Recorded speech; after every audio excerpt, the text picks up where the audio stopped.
എമൗണ്ടിൽ ഈ പൈസ പോകുന്നത്. അത് കുറച്ച് കഷ്ടമാണ്. അതിനും ടാക്സും കഴിഞ്ഞ് കിട്ടുന്നത് വളരെ തുച്ഛമായിട്ടുള്ള എമൗണ്ട് ആയിരിക്കും. ഇപ്രാവശ്യത്തെ ബിഗ് ബോസ് ഭയങ്കര പിശുക്കന്മാരാണ് ഈ ടീം. അതെനിക്ക് അങ്ങനെ തോന്നുന്നത്. പേയ്മെൻറ്റും കുറവ്, ആൾക്കാർ അത്രയും കഷ്ടപ്പെട്ട് 100 ദിവസം നിൽക്കുന്നവർക്ക് പേയ്മെൻറ്റും കുറവ്, വിൻ ചെയ്യുന്ന ആളുടെ എമൗണ്ടിൽ നിന്ന് മറ്റേ മണിയുടെ ആ വീക്കിന് ആദ്യം പോയി.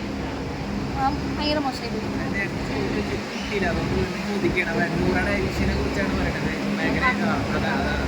അൺഫെയറായിരുന്നു, ഭയങ്കര അൺഫെയറാണ്. കാരണം അത്രയും ഡിസേർവിങ് ആയിട്ടുള്ള ഒരാൾ ടിക്കറ്റ് പിന്നാലെ കിട്ടിയിട്ട് ഔട്ടായി പോവാന്ന് പറഞ്ഞു കഴിഞ്ഞാൽ എനിക്ക് അക്സെപ്റ്റ് ചെയ്യാൻ പറ്റുന്നില്ല. ഭയങ്കര സങ്കടം. ഉറപ്പാണ്. അത് എല്ലാ സീസണിലും ടിക്കറ്റ് ഫിനാലെ കിട്ടുന്ന ആൾ ടോപ്പ് 5-ലുണ്ട്. ഇപ്രാവശ്യം ലാലേട്ടൻ വന്നിട്ട് പറയാം ഫിനാലയിലേക്കാണ് കിട്ടിയിരിക്കണേന്ന്. പിന്നെ എന്തിനാ കുറച്ച് അത്രയും കഷ്ടപ്പെട്ട് അവിടെ ചെയ്ത് ആണ്. അതായത് അതിലെ നൂറെ ഒരുമിച്ച് നിർത്തി കഴിഞ്ഞാൽ ഓഫ്കോഴ്സ് നൂറ് അതിനേക്കാൾ കൂടുതൽ സപ്പോർട്ട് നൂറയ്ക്കാം.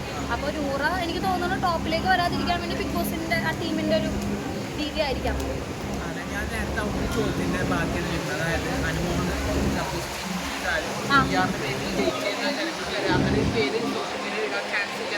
ഞാനൊരു കാര്യം പറയട്ടെ, PR ചെയ്യുന്ന ആൾക്കാരില്ലേ അവർക്കാണ് കൂടുതലും, അവരാണ് ഈ PR എന്ന് ഏത് നേരം ഇങ്ങനെ പറഞ്ഞുകൊണ്ടിരിക്കുന്നത്.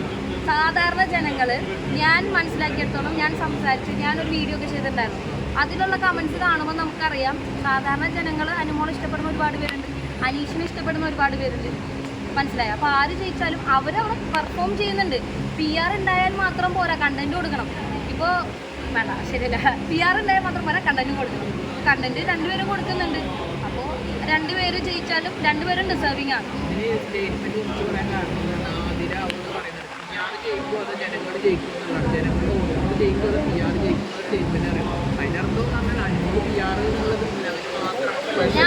ഞാൻ എക്സാമ്പിൾ പറയാം.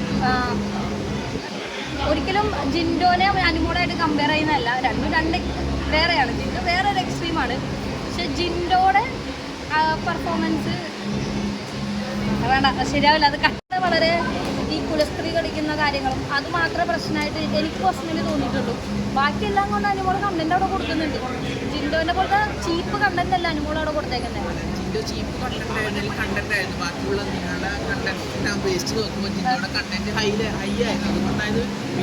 അത് ക്വാളിറ്റി നോക്കണം നിങ്ങൾ. ക്വാളിറ്റി മാറ്റേഴ്സ് മാൻ. അതാണ് നമ്മുടെ സമൂഹം. ക്വാളിറ്റി ഉള്ളവരെ വേണ്ട. അതുകൊണ്ടാണ് ഒരുപാട് പേര് ഔട്ടായി പോയത്. നല്ല നല്ല ആൾക്കാർ ഔട്ടായി പോകുന്നത് അതുകൊണ്ടാണ്. നെഗറ്റീവ് സാധനങ്ങളാണ് ആൾക്കാർ പെട്ടെന്ന് കാണുന്നതും എടുത്തു നോക്കുന്നതും അതിനെക്കുറിച്ച് ചർച്ച ചെയ്യുന്നതും. എത്രയോ നല്ല നല്ല കാര്യങ്ങൾ ഈ ലോകത്ത് നടക്കുന്നുണ്ട്. എത്ര ചർച്ച വരുന്നുണ്ട്. Guys bye.